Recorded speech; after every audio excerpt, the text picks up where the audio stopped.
Hello दोस्तों, this is Shubham और एक नया केस 2016 का हम डिस्कस करेंगे आज के लेक्चर में। और जो आज का लेक्चर होगा वो यूपीएससी आईएएस और पीसीएस एग्जाम्स के लिए रेलेवेंट है। मेरा नाम है शुभम और सिनॉप्सिस आईएएस का ये प्लेटफॉर्म है जहां पर हम ये डिस्कशन करेंगे। और जैसा कि आप जानते हैं कि इस कोर्स का जो मेजर मकसद है वो है मिशन 120 प्लस, यानी कि एथिक्स के जीएस पेपर 4 में 120 मार्क्स लाना। तो चलिए, 2016 की ये केस स्टडी है और 2016 की ये लास्ट केस स्टडी जो हम डिस्कस करने जा रहे हैं। उसके बाद हमारा जितने भी केसेस हैं 2016 के, 2017, 18 और 19, तो ये 4 साल के जितने भी केसेस आए हैं और उनको किस तरीके से अप्रोच करना है वो सारे लेक्चर्स की केस स्टडीज़ जो है वो मैंने ऑलरेडी रिकॉर्ड करके दे दी है यहाँ पर। तो चलिए 2016 का आज का केस ख़त्म करते हैं। तो केस ये कहता है कि सरस्वती एक सक्सेसफुल आईटी प्रोफेशनल है जो अमेरिका में काम करती है, लेकिन उसके अंदर देशभक्ति की भावना जगी तो वो अपने देश आ गई। ठीक है, पता नहीं क्या हुआ उसके साथ, खैर एनीवे। फिर उसने अपने कुछ लाइक माइंडेड दोस्तों के साथ, जिनका भेजा खराब हो गया था, जो इंडिया वापस आना चाहते थे, उनके साथ मिलकर एनजीओ खोली। ठीक है, ताकि गरीब ग्रामीण लोगों को मदद की जा सके। ठीक है, फिर इस स्कूल का जो ऑब्जेक्टिव था, best quality modern education provide करना गरीब लोगों को, गरीब बच्चों को।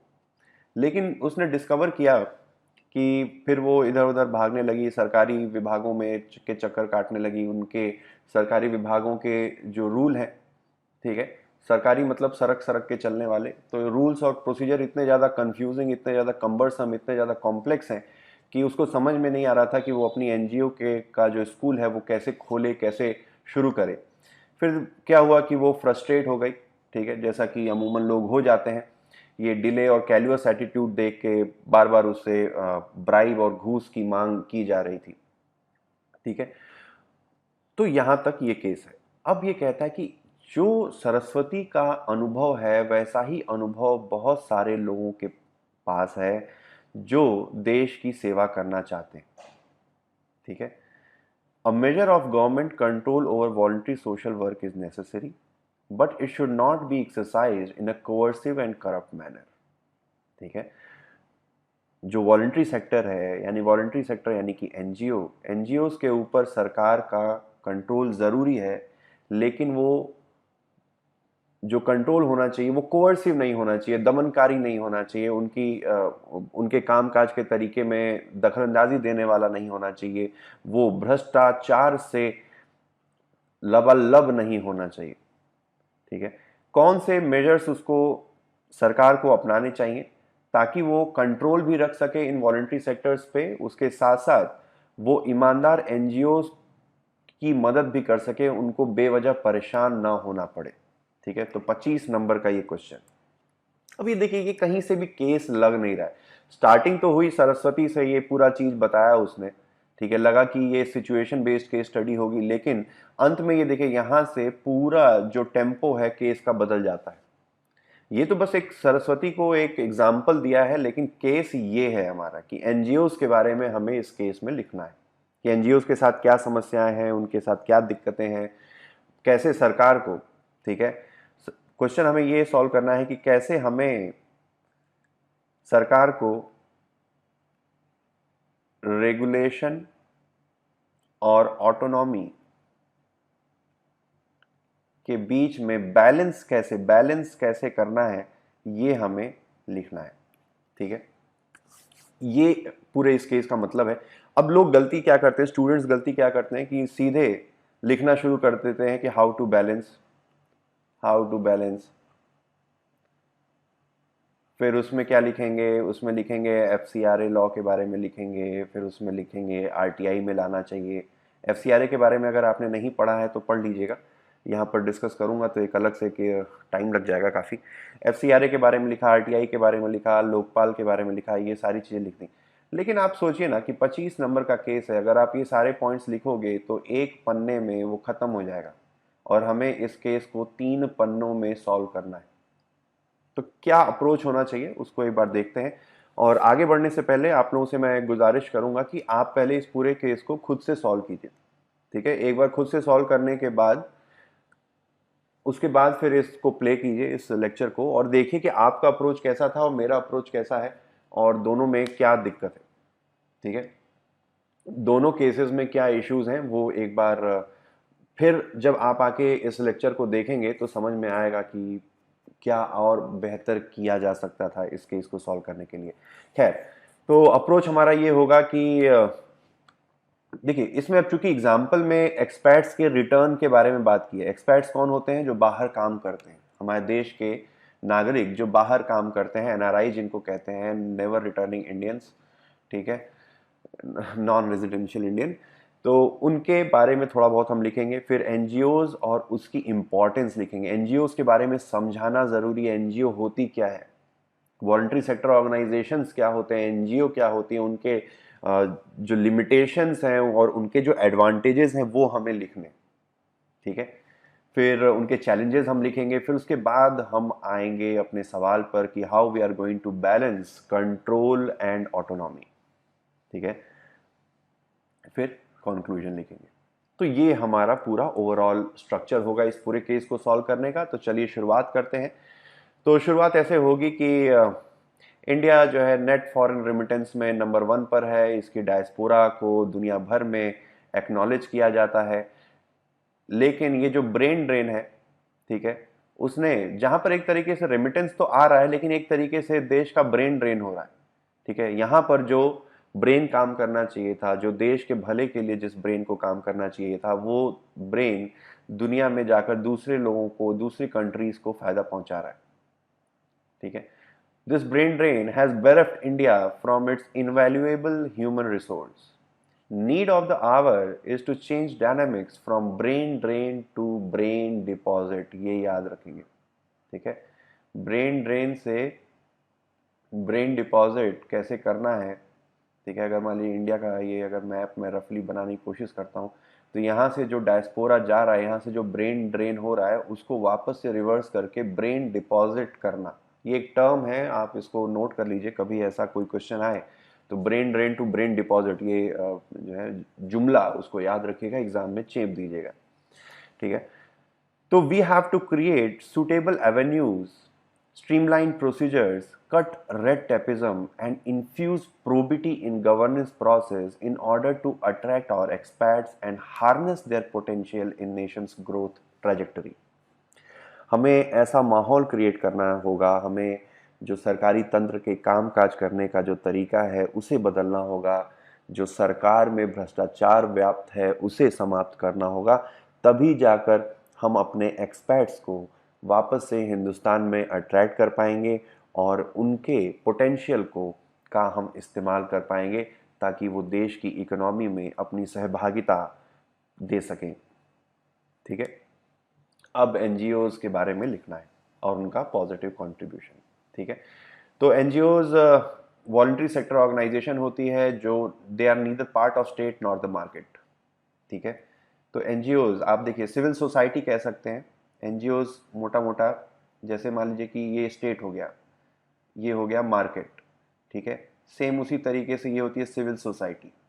सिविल सोसाइटी के अंतर्गत आपके कौन कौन से आते हैं? आपके एनजीओज आती हैं, ठीक है। आपके मान लीजिए कि रेजिडेंट वेलफेयर एसोसिएशन आ गया। फिर आपकी कोई पॉलिटिकल पार्टी भी इसी का हिस्सा हो सकती है, पॉलिटिकल पार्टी। फिर उसके अलावा आपके प्रेशर ग्रुप हो गए। प्रेशर ग्रुप क्या होते हैं ये एक बार देख लीजिएगा। प्रेशर ग्रुप बेसिकली जो सरकार के ऊपर प्रेशर बनाते हैं अपना काम करवाने के लिए या कोई पॉलिसी इम्प्लीमेंट कराने के लिए। जैसे मान लीजिए कि भारत किसान यूनियन, ये एक प्रेशर ग्रुप है।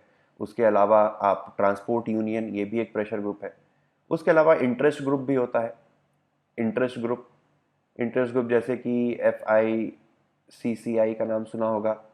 फिर फिर इंडिया इंक भी करके एक है, इंडिया INC। तो दीज आर सॉरी तो these are various civil society, these are part of civil society. Civil society कौन होती है? जो ना मार्केट का हिस्सा होती है और जो ना स्टेट का हिस्सा होती है, उसे सिविल सोसाइटी कहते हैं। उसमें ये सारे पार्ट्स आते हैं। इसको आप जब गवर्नेंस का टॉपिक मैं आपको पढ़ाऊंगा तो उसमें हम डिटेल में देखेंगे। चलिए, तो एनजीओज हो गई, फिर कुछ उदाहरण, अच्छे एनजीओज के कुछ उदाहरण आपको पता होने चाहिए, जैसे कि MKSS मजदूर किसान शक्ति संगठन। MKSS वही एक एनजीओ है जिसको अरुणा रॉय और मुकुल डे ने बनाया था, और इन्होंने ही आरटीआई के लिए लड़ाई लड़ी राजस्थान से, और जाके 2005 में right to information act pass हुआ। फिर बचपन बचाओ आंदोलन कल्याण सत्यार्थी का है, ठीक है। तो ये कुछ आपको अच्छे एनजीओज के बारे में पता होना चाहिए। फिर कंट्रीब्यूशन एनजीओज का क्या है, उनका पॉजिटिव कंट्रीब्यूशन क्या है, तो लिखेंगे NGOs are held as social capital by second ARC. Second ARC ने, सेकंड एडमिनिस्ट्रेटिव रिफॉर्म कमीशन ने एनजीओज को सेकंड सोशल कैपिटल का नाम दिया है। सोशल कैपिटल मतलब एक तरीके से रिसोर्स है, ठीक है, जिसका इस्तेमाल कर सकते हैं हम। And under voluntary sector guidelines issued by government in 2007, NGOs are made integral stakeholders along with government in effective provision of public services to people. तो दो चीजें आपको पता होनी चाहिए। सेकंड एआरसी ने एनजीओज को सोशल कैपिटल बोला है। फिर सरकार ने एक वॉलंटरी सेक्टर गाइडलाइन जारी की थी 2007 में। इस गाइडलाइन में ये दिया गया था कि एनजीओज के साथ मिलकर सरकार को गवर्नेंस को इम्प्रूव करना चाहिए, अपने कामकाज को इम्प्रूव करना चाहिए, ठीक है। एनजीओ के साथ फायदा क्या होता है कि उनको ग्रास रूट लेवल की इंफॉर्मेशन पता होती है, क्योंकि ये जनता के साथ काम करते हैं, ठीक है। They have knowledge of grass root. फिर इनका जो एक फ्लेक्सिबल अप्रोच होता है, सरकारी नहीं होता है, सरकारी कामकाज करने का तरीके जैसा नहीं होता है इनका, कि भाई रूल्स और प्रोसीजर्स पे बहुत ज़्यादा ध्यान नहीं देते हैं। इनका जो बेसिक फोकस होता है वो रिजल्ट ओरिएंटेड होता है। तो फ्लेक्सिबल अप्रोच होने की वजह से और ग्रास रूट लेवल नॉलेज होने की वजह से, ठीक है, ये ज्यादा ज्यादा देश के कोने कोने तक पहुंच सकते हैं जहां पर सरकार नहीं पहुंच सकती है। तो NGOs have knowledge of the grass root level and they can effectively use by government in reaching the unreached, अंत्योदय तक, last man in the queue. जहां तक सरकार नहीं पहुंच सकती है वहां पर एनजीओ पहुंच सकती है। सपोज मान लीजिए कि कोई नक्सल एरिया है, वहां पर सरकार के प्रति काफ़ी नेगेटिव एटीट्यूड होता है और रिस्की इन्वायरमेंट होता है। वहां पर अगर सरकार को अपनी कोई डेवलपमेंट की स्कीम इम्प्लीमेंट करनी है तो सरकार एनजीओ का इस्तेमाल कर सकती है, और एनजीओ के माध्यम से वहां पर डेवलपमेंट का काम, जैसे शिक्षा हो गया, स्वास्थ्य हो गया, या कोई और ऐसी सर्विस हो गई, या फूड पहुंचाने का काम हो गया, ठीक है, डिजिटल एजुकेशन हो गया, इस तरीके के काम एनजीओ के माध्यम से किए जा सकते हैं, ठीक है। एनजीओ के माध्यम से सोशल मोबिलाइजेशन भी किया जा सकता है, सामाजिक जागृति पैदा की जा सकती है, और एनजीओ के माध्यम से एडमिनिस्ट्रेटिव रिफॉर्म भी हो सकते हैं, ठीक है। जैसे बचपन बचाओ आंदोलन ने चाइल्ड राइट्स के लिए काम किया, MKSS ने आरटीआई के लिए काम किया, association of democratic reform ADR, अक्सर आप न्यूज़ में सुनते होंगे ADR के बारे में। तो ADR इलेक्टोरल रिफॉर्म्स के लिए समय समय पर काम करती रहती है। जो आजकल आप सुनते हैं कि जो भी नॉमिनेशन के लिए पेपर भरता है उसको एफिडेविट में अपना क्रिमिनल और पूरा अपना जो भी जायदाद होती है, पूरी जायदाद का विवरण देना होता है, वो एडीआर की वजह से ही हुआ। एडीआर ने सुप्रीम कोर्ट में पिटीशन दायर की थी, और उसी पिटीशन के जवाब में सुप्रीम कोर्ट ने फैसला देते हुए ये एफिडेविट और बोनाफाइड ये सब भरने का जो प्रोविज़न है, जो कंटेस्टेंट है पॉलिटिशियंस, उनको भरने का आदेश दिया था, ठीक है। तो इसलिए हम कह सकते हैं कि जिस तरीके से गवर्नेंस का चैलेंज आज के देश में बढ़ता जा रहा है, आज के इन्वायरमेंट में बढ़ता जा रहा है, एनजीओज की मदद से NGOs can supplement efforts of the state. Supplement समझ में आता है कि सरकार के कामकाज के तरीके में और सरकार के एफर्ट्स में मदद कर सकती है, उसे और ज़्यादा मजबूत कर सकती है, ठीक है। तो ये हो गया एनजीओ के बारे में, इसको नोट कर लेना, कभी भी ये जीएस में भी काम आएगा और बाकी एथिक्स के पेपर में तो काम आएगा ही आएगा, ठीक है। अब एनजीओ के चैलेंजेस क्या है, तो सीबीआई की एक रिपोर्ट आई थी, उन्होंने कहा था, सीबीआई की इस रिपोर्ट में कहा था कि सिर्फ 10% एनजीओज ही, सिर्फ 10% एनजीओज ही अपना टैक्स रिटर्न भरती है। फिर एक और रिपोर्ट आई थी, इसको याद रखिएगा, एनजीओ से संबंधित कभी कोई सवाल आए तो इसको जरूर लिखना ना भूलिएगा, कि एनजीओज में सिर्फ 10% एनजीओज ही ऐसी हैं जो अपना टैक्स रिटर्न भरती हैं, ठीक है, देश में, और एक और डेटा मैं बता देता हूँ, देश में टोटल 30 लाख एनजीओ हैं। ठीक है, अप्रॉक्स 30 लाख एनजीओ हैं, जिसमें सिर्फ 10% यानी कि 3 लाख एनजीओ ही अपना रिटर्न भरती। फिर एक और रिपोर्ट आई थी आईबी की, इंटेलिजेंस ब्यूरो की इस रिपोर्ट में कहा गया था कि कुछ एनजीओज का इस्तेमाल किया जाता है एंटी नेशनल एलिमेंट्स द्वारा, ठीक है, ताकि देश की इकोनॉमी को वो क्षति पहुंचाने में मदद करे। ठीक है, अब ये कैसे एनजीओज कैसे देश की इकोनॉमी में क्षति पहुंचाने में मदद करती हैं? सपोज मान लीजिए कि अगर मैं कुर्नाकुलम एटॉमिक प्लांट की बात करता हूँ, कुर्नाकुलम एटॉमिक प्लांट ये तमिलनाडु में है, तो यहाँ पर एटॉमिक प्लांट खोला गया। अब ये एटॉमिक प्लांट जो है वो रशिया की मदद से खोला गया। ठीक है, रशिया की मदद से। और इस एटॉमिक प्लांट के लिए जो टेंडर है वो यूएसए की कंपनी ने भी भरा था, रशिया की कंपनी ने भी, और देशों की कंपनियों ने भरा था, लेकिन टेंडर मिला किसको? रशिया को। अब यूएसए की एटॉमिक कंपनियां क्या करती हैं कि वहां के लोगों को, कुर्नाकुलम के लोगों को एनजीओ के माध्यम से भड़काने का काम करती हैं, ताकि वहां पे धरना प्रदर्शन हो और ये जो एटॉमिक प्लांट का काम है वो रुक जाए। ठीक है, वैसे ही सेम चीज़ और भी जगहों पर आप चाहे तो एनजीओ कई बार गलत काम करते हुए देखी गई हैं, तो वहाँ पर आप इनका एक नेगेटिव रोल आप देख सकते हैं। फिर कई बार फेक एनजीओ को भी बनाया जाता है ताकि मनी लॉन्ड्रिंग और काले धन को बचाया जा सके, काले धन को छुपाया जा सके, या काले से सफ़ेद किया जा सके। बहुत सारे सिविल सर्वेंट्स हैं, मैं ऐसे बहुत सारे अपने सिविल सर्वेंट दोस्तों को भी जानता हूँ जिन्होंने एनजीओ खोल रखी है और उस एनजीओ के माध्यम से अपना काला सफ़ेद करते रहते हैं, क्योंकि पैसा छुपाने के लिए कोई तो जगह चाहिए। तो सबसे अच्छा है कि एक एनजीओ खोल लो और उसमें अपना पैसा डाल दो। ठीक है, दिखाओ कि 2 करोड़ डाला गया और उसका टैक्स आप मत भरो, फिर उसमें कुछ कुछ कैसे करके पैसा छुपाया जाता है। एक टेक्निकल वो नॉलेज है, वो कभी बाद में हम शेयर करेंगे। फिर जो चौथी प्रॉब्लम है, there is a huge trust deficit between NGO and government. ठीक है, और इस वजह से सरकार एनजीओ को कंट्रोल करने की कोशिश करती है, जिसकी वजह से एनजीओ की जो फ्रीडम है वो कॉम्प्रोमाइज होती है। ठीक है, और एनजीओ के साथ भी समस्या है कि उनका रेगुलेशन सही तरीके से नहीं है, पारदर्शिता की कमी है और इंटरनल डेमोक्रेसी नहीं है। एनजीओ के कामकाज करने के तरीके में जो पारदर्शिता होनी चाहिए, जो सही तरीके से, जो स्ट्रक्चर्ड तरीके से कामकाज करने का तरीका है, वो नहीं होता है।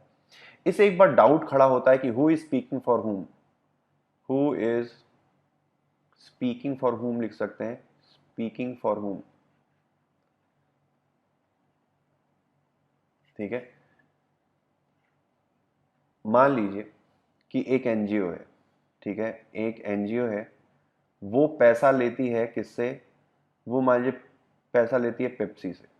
पेप्सी ने इस एनजीओ में डोनेट किया है, और ये एनजीओ मान लीजिए कि कहीं पर केरल में कोका कोला का कोई प्लांट है, उसके खिलाफ ये आंदोलन कर रही है कि कोका कोला प्लांट खुलने की वजह से वहां के इन्वायरमेंट को क्या लॉस हुआ है, ये सारी चीजें। लेकिन यहाँ पर कॉन्फ्लिक्ट ऑफ इंटरेस्ट की सिचुएशन हो रही है कि पेप्सी से आपने पैसा लिया है, आप कोका कोला के खिलाफ धरना प्रदर्शन कर रहे हैं। कहीं ऐसा तो नहीं कि पेप्सी आपको यूज कर रही है अपने राइवल कोका कोला को इकोनॉमिकली परेशान करने के लिए? ठीक है, तो ये एक क्रेडिबिलिटी वाला इशू है। ठीक है, there is a problem of credibility, who is speaking for whom. NGO अगर किसी चीज के लिए काम कर रही है तो वो क्यों कर रही है, उसके पीछे का मकसद क्या है, मोटिव क्या है, वो एक क्रेडिबिलिटी इशू जिसको कहते हैं, वो एनजीओ के साथ है। ठीक है, क्रेडिबिलिटी इशू है एनजीओ के साथ। थोड़ी सी राइटिंग खराब है, एनीवेज होप समझा पाऊंगा मैं। फिर इस वजह से एक एथिकल डिलेमा की सिचुएशन सरकार के पास खड़ी होती है कि अगर सरकार बहुत ज़्यादा कंट्रोल करेगी एनजीओज को, तो उनकी फ्लेक्सिबिलिटी और उनकी जो ऑटोनॉमी है, उनकी जो स्वयं प्रभुता है, उनकी जो फ्रीडम है, वो कॉम्प्रोमाइज़ होती है। और वहीं दूसरी तरफ अगर सरकार रेगुलेट नहीं करती है तो जो एनजीओज का मिसयूज हो रहा है, जो हमने अभी तक ये सब पढ़ा, वो चलता रहेगा। तो बहुत ज़्यादा नज़र रखने पे उनकी फ्लेक्सिबिलिटी खराब होगी, और बहुत अगर पूरा ही छुट्टा छोड़ दिया जाए तो एनजीओ का के माध्यम से जो करप्शन और गलत चीजें हो रही हैं वो बदस्तूर जारी रहेंगी। तो इस वजह से सरकार के पास एक धर्म संकट है कि करें तो करें क्या। ठीक है, तो इन फैक्टर्स को ऐसे लिखेंगे कि इन फैक्टर्स को ध्यान देते हुए हमें एक राइट बैलेंस प्राप्त करने की जरूरत है ताकि हम ऑटोनॉमी और रेगुलेशन को बैलेंस कर सकें। ठीक है, यहां तक समझ में आया? चलिए आगे बढ़ते हैं। अब कैसे ये किया जा सकता है उसके बारे में देखते हैं। तो सबसे पहला काम हम ये कर सकते हैं कि हम एक इंडिपेंडेंट रेगुलेटर बना सकते हैं। ठीक है, जैसे शेयर मार्केट पे ध्यान देने के लिए सेबी है, बैंकों पर ध्यान देने के लिए आरबीआई है, फिर मोनोपोली को कंट्रोल करने के लिए कंपटीशन कमीशन ऑफ इंडिया है, फिर टेलीकॉम सेक्टर को रेगुलेट करने के लिए telecom regulatory authority of India है। वैसे ही एनजीओज को रेगुलेट करने के लिए हम इंडिपेंडेंट रेगुलेटर बना सकते हैं। इंडिपेंडेंट रेगुलेटर क्या होते हैं और क्यों बनाए जाते हैं वो हम गवर्नेंस के टॉपिक में जब मैं जीएस पेपर 2 पढ़ाऊंगा तो उसमें समझाऊंगा। फिलहाल के लिए बस इतना मान लीजिए कि एक अलग से इंडिपेंडेंट रेगुलेटर हम बनाएं जो एनजीओज के कामकाज करने के तरीके को रेगुलेट कर सकें। ठीक है, फिर उसके अलावा एफसीआरए का जो कानून है, एफसीआरए लॉ क्या है वो मैं आपको बताऊंगा। ये भी डिटेल में हम गवर्नेंस में पढ़ेंगे। बेसिकली जो बाहर से पैसा आता है किसी भी संस्था, किसी भी इंस्टीट्यूशन या किसी भी चीज को फंड करने के लिए, उसको रेगुलेट करने का काम एफसीआरए का है कि कहीं ऐसा तो नहीं कि बाहरी पैसा देश में जो आ रहा है वो देश के अहित के लिए इस्तेमाल होने लगे। तो इस पे नजर रखने का काम एफसीआरए के लॉ के थ्रू करता है। एफसीआरए लॉ जो है उसके माध्यम से ये बाहरी जो पैसा कंट्रीब्यूशन, डोनेशन या जो भी सारी चीजें आती हैं इस देश में उसको रेगुलेट किया जाता है। ठीक है, तो इस कानून को और ज्यादा सिंपल और ट्रांसपेरेंट बनाने की जरूरत है ताकि एनजीओ के पास जो पैसा आता है उस पर निगरानी रखी जा सके। ठीक है, लेकिन ऐसा भी ना हो कि एफसीआरए कानून का गलत इस्तेमाल सरकार करते हुए एनजीओ की फ्रीडम को रोकने की कोशिश करे। इसलिए एफसीआरए में एक अप्रोच होना चाहिए कि इसको आसान बनाया जाए, इसको ज़्यादा पारदर्शी बनाया जाए, जिससे ना उन एनजीओ की ऑटोनॉमी को कोई नुकसान पहुंचे और ना ही गलत काम करने का या गलत पैसा देश में आ जाए। ठीक है, तो एफसीआरए कानून को ऐसा बनाया जाना चाहिए कि जो जेन्युइन एनजीओज हैं उनको तो फायदा पहुंचे, लेकिन जो अनस्क्रपलस हैं उनको उनको थॉट किया जा सके, उनको कंट्रोल किया जा सके। एफसीआरए का इस्तेमाल हथियार के रूप में सरकार द्वारा नहीं किया जाना चाहिए। एनजीओज के आवाज को दबाने के लिए सरकार द्वारा एफसीआरए का गलत इस्तेमाल हथियार के रूप में नहीं होना चाहिए। फिर एक और चीज़ लिख सकते हैं कि एनजीओज को हम आरटीआई के अंडर और लोकपाल एक्ट के अंडर भी ला सकते हैं। हालांकि लोकपाल एक्ट के अंडर एनजीओज हैं कि 1 करोड़ या कितने से ज़्यादा अगर पैसा उनको दिया जाता है तो वो लोकपाल एक्ट में आती है। ठीक है, तो खैर फिर भी आप ये पॉइंट लिख सकते हैं कि आरटीआई और लोकपाल एक्ट के अंतर्गत एनजीओज भी लाई जानी चाहिए। ठीक है, फिर एक और समस्या है कि एनजीओज का जो गठन होता है वो सोसाइटीज रजिस्ट्रेशन एक्ट के थ्रू होता है। आप देखेंगे कि बीसीसीआई हो गया, चाहे एनजीओज हो गई, कोई भी जो सिविल सोसाइटी की ऑर्गेनाइजेशन होती है उसका रजिस्ट्रेशन सोसाइटीज रजिस्ट्रेशन एक्ट के थ्रू होता है। तो इसकी बजाय हमें एक डेडिकेटेड लॉ लाना चाहिए, एक सिर्फ एनजीओज को लीगल स्टेटस देने के लिए। जैसे कंपनी लॉ है, कंपनियों को लीगल स्टेटस देता है, वैसा ही एनजीओज को लीगल स्टेटस देने के लिए एक अलग से कानून लाया जाना चाहिए। ठीक है, ताकि एनजीओ उस कानून के माध्यम से रजिस्टर हो सके, उनको लीगल स्टेटस मिल सके, उनको लीगल राइट्स मिल सके। ठीक है, फिर उसके अलावा जो विसल ब्लोअर प्रोटेक्शन एक्ट है उसको एनजीओज में भी लाया जाना चाहिए। इससे उनकी जो इंटरनल डेमोक्रेसी है, ठीक है, जो उनके कामकाज करने का जो तरीका है उसमें ज़्यादा डेमोक्रेटिक तरीका आएगा। जितने भी उस एनजीओ से जुड़े हुए एम्प्लॉयज़ हैं उनके जो व्यू पॉइंट है, उनका जो से है, उनका जो मत है, उसको भी एनजीओज के कामकाज करने के तरीके में इंक्लूड करने में मदद मिलेगी और उससे ईमानदारी आएगी। अगर कुछ भी गलत एनजीओ काम करती है तो उसका एम्प्लॉय उस एनजीओ के गलत काम को मीडिया के सामने, सरकार के सामने या किसी भी डेजिग्नेटेड अथॉरिटी के सामने उजागर कर सकता है। ठीक है। फिर एनजीओ के लिए ये मैंडेटरी कर देना चाहिए कि हर एनजीओ को जितना भी पैसा उसके पास आता है और जहां पर खर्च होता है उसको पूरी पारदर्शिता के साथ पब्लिक डोमेन में रखें। हर एनजीओ को अपनी वेबसाइट बनानी चाहिए और जितना भी पैसा आता है और जहां जहां पर जिन जिन मदों में वो पैसा खर्च होता है उसका पूरा लेखा जोखा पब्लिक डोमेन में डालने की ज़रूरत है। ठीक है। फिर उसके अलावा एनजीओ के लिए एक एक्रीडिएशन प्रोसेस भी ला सकते हैं। एक्रीडिएशन मतलब मान्यता प्राप्त करने का, ताकि एक्रीडिएटेड एनजीओ ही, मान्यता प्राप्त एनजीओ ही काम कर सकें और जो ऐसे कुकुरमुत्ते की तरह जो फेक एनजीओ बना दी जाती हैं, जो डमी एनजीओ बना दी जाती हैं, उसको कंट्रोल किया जा सके। इसके लिए हम नेशनल एक्रीडिएशन काउंसिल का निर्माण कर सकते हैं ताकि हम एनजीओ को एक्रीडाइट कर सकें, उनको मान्यता दे सकें। ठीक है। सरकार द्वारा मान्यता प्राप्त एनजीओ रहेगी तो कौन सी एनजीओ मान्यता प्राप्त है, कौन सी एनजीओ मान्यता प्राप्त नहीं है, उसमें हम डिफरेंशिएट कर पाएंगे। जैसे कि स्कूल होते हैं, स्कूल कोई भी खोल लेता है, लेकिन कुछ ही स्कूल होते हैं जो सीबीएसई द्वारा मान्यता प्राप्त होते हैं, एक्रीडिएटेड होते हैं। कुछ ही इंजीनियरिंग कॉलेज होते हैं जो एआईसीटी द्वारा मान्यता प्राप्त होते हैं। ऐसा अरिंदम चौधरी का ऐसे IIPM dare to think beyond IIM ऐसा करके जो जो फेक कॉलेजेस खोल दिए जाते हैं, उस पर लगाम लग सकती है एक्रीडिएशन से। तो सेम जैसे ही हम कॉलेजेस और स्कूल के गलत जो चोरी करने के लिए और स्टूडेंट्स को बेवकूफ़ बनाने के लिए जो स्कूल और कॉलेजेस खोले जाते हैं, उसको हम एक्रीडिएशन के माध्यम से हम कंट्रोल करते हैं, वैसे ही एनजीओस को हम एक्रीडिएशन के माध्यम से कंट्रोल कर सकते हैं। समझ में आई बात?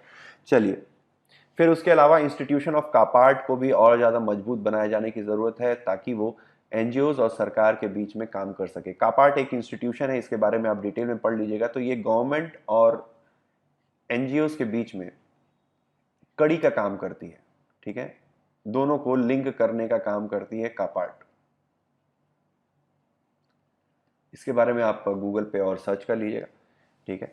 तो कापार्ट यूजीसी जैसा रोल, जैसे आप समझ लीजिए कि जैसे यूजीसी क्या करती है, यूजीसी यूनिवर्सिटीज, ठीक है, यूनिवर्सिटीज और गवर्नमेंट के बीच में एक मध्यस्थता का काम करती है यूजीसी। ठीक है। ताकि यूनिवर्सिटीज की ऑटोनॉमी बनी रहे। ठीक है। और सरकार थोड़ा बहुत कंट्रोल भी कर सके यूनिवर्सिटी को, लेकिन डायरेक्टली कंट्रोल ना कर सके, उसके लिए बीच में एक मीडिएटर डाला गया है यूजीसी।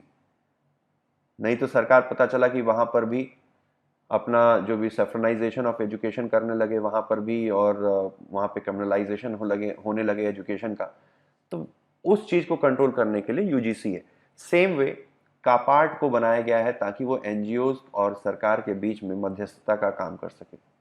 उसके अलावा हम कोड ऑफ कंडक्ट और कोड ऑफ एथिक्स भी ला सकते हैं एनजीओ के लिए। कोड ऑफ कंडक्ट और कोड ऑफ एथिक्स क्या होता है वो आगे मैं एथिक्स के थियरी वाले पोर्शन में मैं पढ़ाऊंगा आपको।